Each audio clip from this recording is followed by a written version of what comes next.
In order to survive in this game, you will need to continue to improve, innovate, and evolve and get better.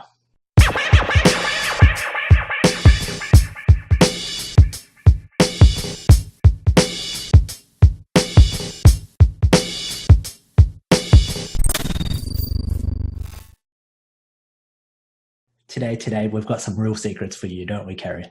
That's some very Yes, because just before the session, we said, like what should we name this? And we wanted to name it the things that people don't talk about with running a 7-figure online movement. And the reality is that is a secret if nobody talks about it. So no. I have some questions for you, Lynn. Welcome to the show. Welcome, guys. The one live person, whoever you are. Oh, now we got two. Creep up. Come on, start inviting your friends. You got some questions, do you, K-Bod? I do have some questions for you. You have the questions. I have the answers. How many times do you think you've overhauled our site, your membership site? Whew. It's 25 times in the last year. Our program, 25 times.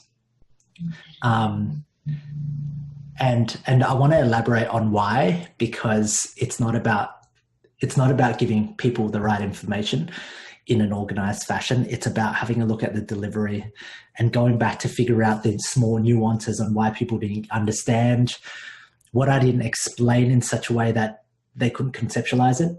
And I think we actually started on this conversation because inside of our community, I want to do a bit of a screen share, but one of our favorite action takers, Kitty Blomfield, she's just done a redesign of her program for the 50th time.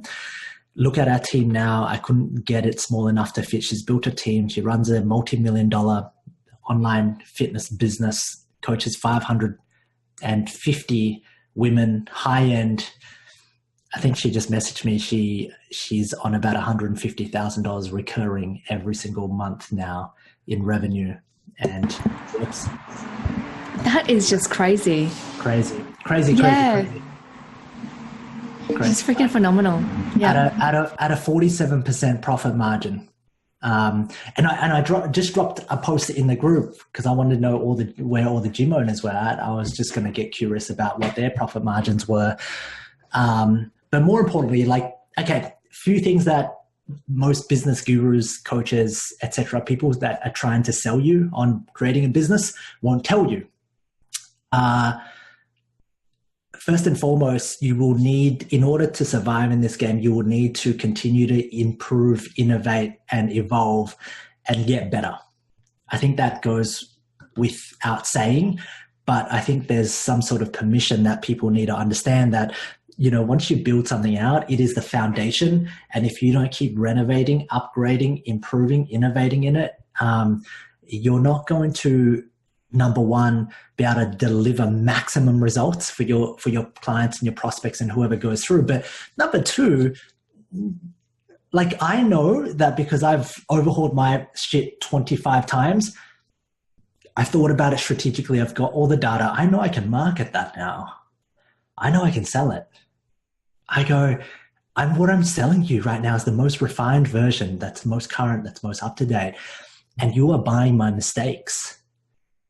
You're buying mistakes that I made, costly mistakes, millions, thousands, hundreds of thousands of dollars. You're buying mistakes. So this small investment, $10,000 that you're making, it's whether or not you want to make $1 million mistakes and leave $1 million in line, or you really back yourself and that's it.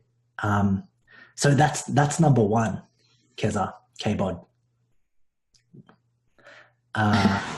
Tell me about the thought process, especially with where Kitty's at the moment. She's got 550 clients. Yeah. It's clearly a successful program for her to even get to this place. But what is the thought process of when that point of you go, I need to overhaul this and make it better? Yeah. This is the second fucking secret that business coaches won't talk about: churn. They won't talk about retention. Everybody talks about signing up clients. Hey, I signed up a new 6-week client, 12-week client. I made $5,000. And I'm like, number one, you didn't make $5,000. You made $97 a week for 52 weeks. So let's get that straight. Number two, there's a very high chance that person's going to drop off after 3 weeks, 4 weeks, 5 weeks. And this facade that everyone puts on, everyone's making so much money. And I hate that as well, because I look into it and I study and I go, that person, like, show me where they're at now. And quite often, a lot of the times, they've turned into business coaches teaching other people how they just got their first 3 clients, made 15 grand. And it's such a bullshit game. And this then goes back to yesterday's episode where I dug a little bit deeper. I was like, okay, cool. Where's Ella at? And then only to find out Ella's a business coach. And I go, what the fuck? Like, seriously? If you have that belief and you can't even coach women and get them amazing results, and your belief is limited, and you're teaching that system to other people, like, what the fuck, man? And the second secret that most people, business coaches, etc., that sell you on this idea of having freedom, because it's sexy. I'm going to be honest. Coaching online is like, you can have freedom. You can make as much money as you want. You can work anywhere in the world. That's the most sexiest thing. That's not the reality. The reality is you're going to get a lot of churn. Churn is when clients leave. That is, you fill up the cup with water, but you've got a hole in the cup. And if you've got a hole in the cup, you can't grow and scale. And so the reasons why we overhaul is to reduce churn. Kitty's gone through her program 50 times because she wants to take her churn rate down from 15% to 8% to 6% to like 0%. Now, 8% is fucking phenomenal. Most online fitness coaches that work have probably 40 to 50% churn. Most apps have 25 to 30% churn. So you know that Kayla It Signs app that you signed up to? Most people, one in 4, sign up and then they cancel the same day. And the reason why that actually maybe sounds low is because people forget about their subscription. Correct. It's too low. Right. So the whole low-end membership model is based on, hey, I'm going to charge as little as possible and then sign up as many people as possible and then hope that they forget to cancel. And then we go, who the fuck's scamming who? Like, are you serious? Who's scamming who here? You know, it's the same with most gyms, big chain gyms. They sign clients up, they sign new members up, knowing that these members aren't going to actually use the gym membership, and then hopefully they'll forget about it. Okay, so step number 2, most business coaches will not tell you about churn. Why? Why won't they tell you about it? It's not a sexy thing. Like it's in any business. If you're running a gym, guess what happens? You have members come in, you have members leave. You have members come in, you have members leave. In the online space, everyone's talking about, hey, I'll help you get clients $5,000 deals. It's easy. Only for these people to be just squashed against a brick wall. Squashed. It's like, bam. And I'm yet to see anybody that's built something consistent over time and grown it month on month, year on year and year on year. And I go, we've produced Nick and Anthony, who have a multi-million-dollar. We've produced Kitty, and we have many up-and-comers on their way. Have we? This is the third aspect that most business coaches won't tell you. That I've worked with a lot of people I couldn't help. And it's very, very important for you to understand exactly who you can help with your system and who you can't. And if you work with the wrong person, here's what they won't tell you, that your whole business will collapse because you think about making the sale and you bring on stragglers that take up more time, more energy, more effort, and give you a bad rep. Reputation is the only thing that's kept me and you, Kerry, and the 1% afloat in 2019. Like, we started this 2 years ago. If we did not have a good reputation, we would not be here. And I see so many business coaches come in and then they leave because they have a shitty ass rep, because they're so short term, because they make big promises, and they can't, like, you can't help 85% of personal trainers out there build an online business. It's just not going to work unless they have a key area of expertise that they're passionate about, they love, and they want to geek out in. Man, there are so many other secrets. You know, can I add to that as well with the flip side of the coin, which is there's the one component of understanding churn and to reduce that. The other component that I see very strongly with Kitty is that she's focused on results, and all that she cares about is how do I get these women more results, better results. And because of that foundation that she has, and that's why she's overhauling for the 50th time. Yep. That shows that she will be successful. Correct. Rather than keeping on focusing on the front end to get more people into a leaky bucket where she can't get results. For sure. 110%. And that's the premise of this. Lead yourself first, get results for your clients. You actually have to have good intentions. Like if you don't get results for your clients, you will not be able to scale and grow. And I say this a lot of times because not only will it eat you up, but if you keep marketing and selling, guess what happens? You now have bad reputation.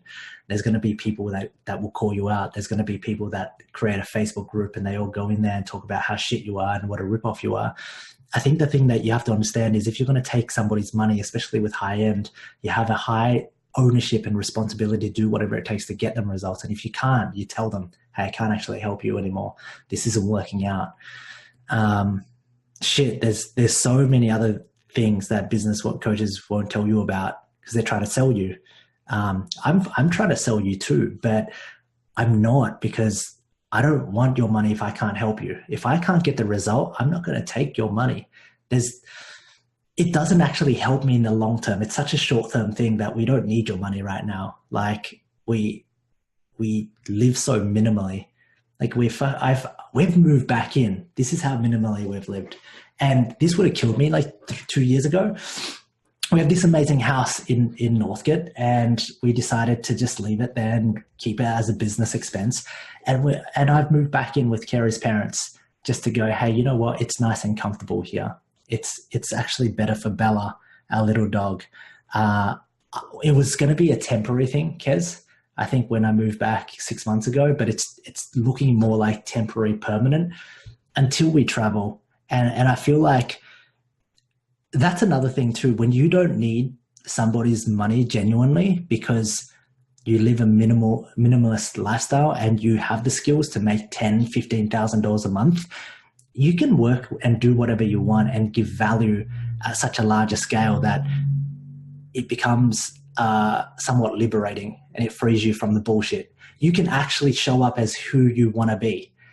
And the reasons, like, this is the reality. If I was trying to sell people on shit, I would not show up as myself, because I know that repels a lot of people. It attracts a lot of people too, but also strategically repels. And what's really funny about that, Kez, is it's exactly the way we want to grow our business, because I don't want to work with people that don't get along with me or you. That's the other thing that business coaches won't tell you. They won't tell you to narrow down and own a specific result. They will tell you the tactics. They will sell you into the tactics, the short-term games, but they won't actually tell you that, hey, you know what? You need to work on yourself first. You're not good enough. This is the secret. They won't tell you that you're not good enough. You're not good enough at marketing. You're not good enough at copywriting. You're not good enough at closing. You're not good enough at coaching. Your standard is not good enough. They'll try to tell you and break you down into these little tactics. And what's really crazy is there's other business coaches that I've seen around, but they teach people how to go into like paramedics niches, police officer niches, just go into the niches and target these people with your generic program. And it's like, well, that's bullshit. That's a tactic. You know, we've seen that time and time again. Go into these little niches, go and target dads, go and target mums, go and target paramedics, go and target police officers, go and target shift workers, go and target all these people and then offer them fitness coaching. And it's like, that's not how you build a brand, a business. That's not how you build a company. That's not. I want to reiterate that for the past episode where we talked about niching and we said, should you or should you not niche down? And the answer was, yes, you should. We don't actually mean niche to a paramedic and then sell them generic fitness. We also actually mean that you need to niche down your result, refine that result of what you're actually getting that one person. Correct.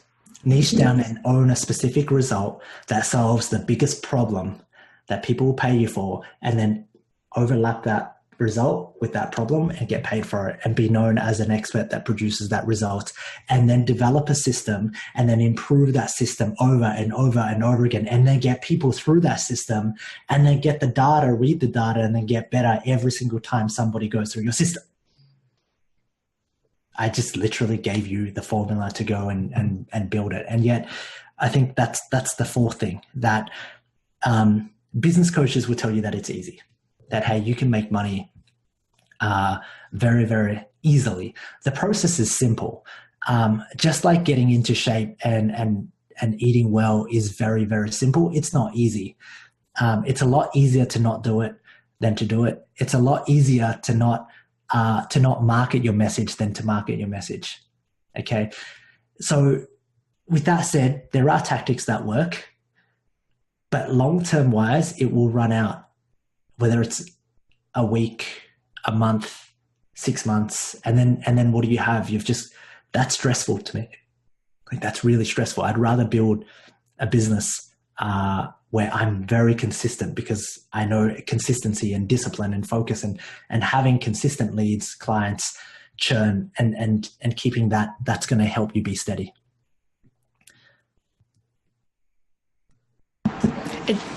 Yeah, absolutely. And I think that it actually takes a major shift in mindset to be able to run with that in mind versus the short-term gratification of running a challenge to a niche, getting results with the tactic. When the tactic runs out, what happens next? Yeah, I love that.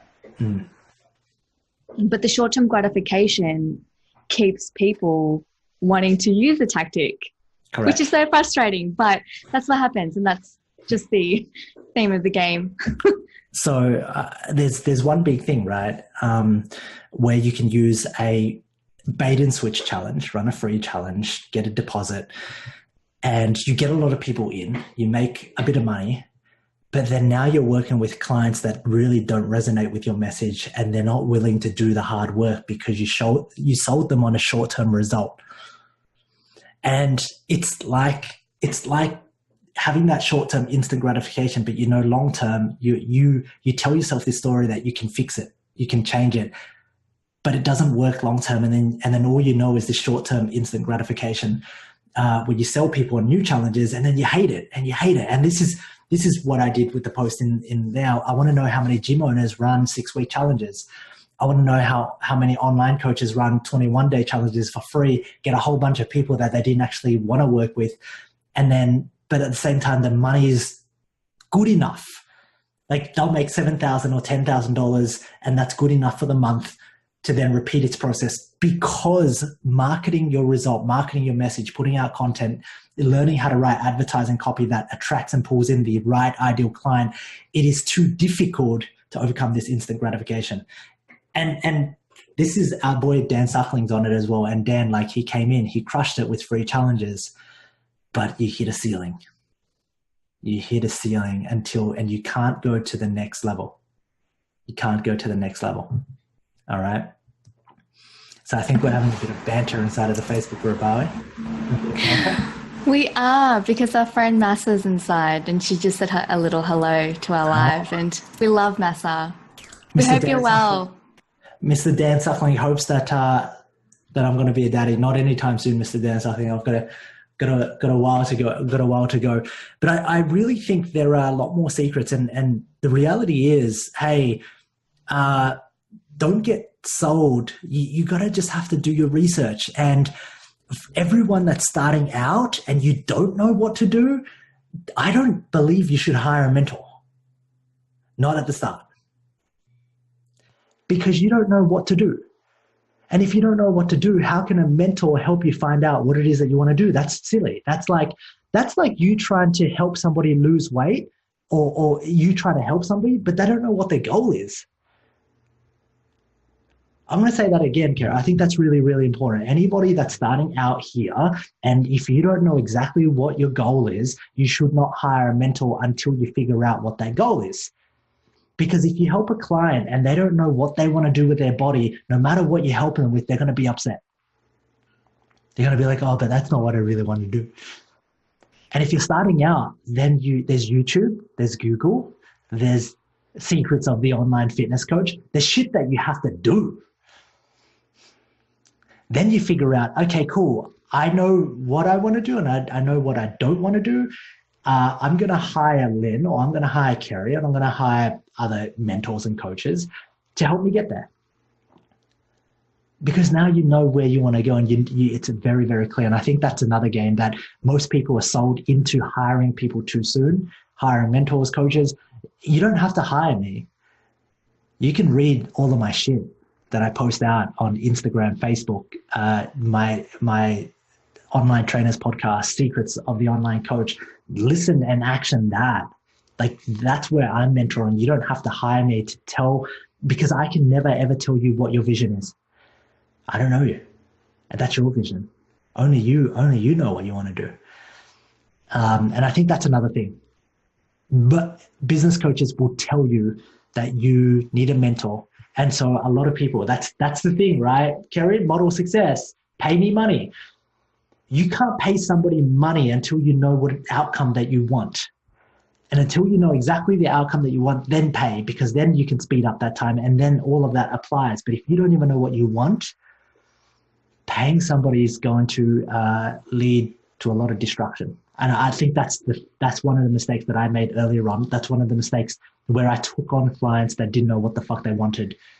And then we're just making up shit because we're like, what do you want to do? And it just never worked out. Never, ever worked out. Sometimes that's the hardest question to answer is, what do you want? It's the hardest, and most people don't know. Most people don't know because they're not willing to try anything to figure out what they don't want. That's why, because they're afraid to make mistakes, and mistakes will help you figure out what the fuck you want. And if you're afraid to make mistakes, this game's not for you. If you're afraid to make mistakes, go and work for somebody else. And that's cool too. Like, there's nothing wrong with that. It's just your choice. So guess what we might do, we might wrap this up, is I think this was a good one. Anything that I missed or you'd like to add on to our discussion around the business coaches? What don't they tell you? What don't they tell you about being the partner? I definitely want to extend this conversation with talking more about what everyone else won't tell you, especially the fact that you probably only see their marketing. So everyone is only trying to sell you, not tell you. Correct. So yes, I would love to extend this conversation, extend this type of format of talking about everything that truly are secrets that people don't talk about. For sure. The real secrets. And let's expose them. Yeah, exactly. The real secrets that no one talks about because it's not sexy and because it doesn't sell, but only until you start a business do you make that realization, and then it's too late because you've invested $20,000 in this mentor that's promised you the world. But anyway, let's wrap that up there, and we'll see you guys on episode 18, I believe we're up to. Ciao, ciao. See you guys tomorrow.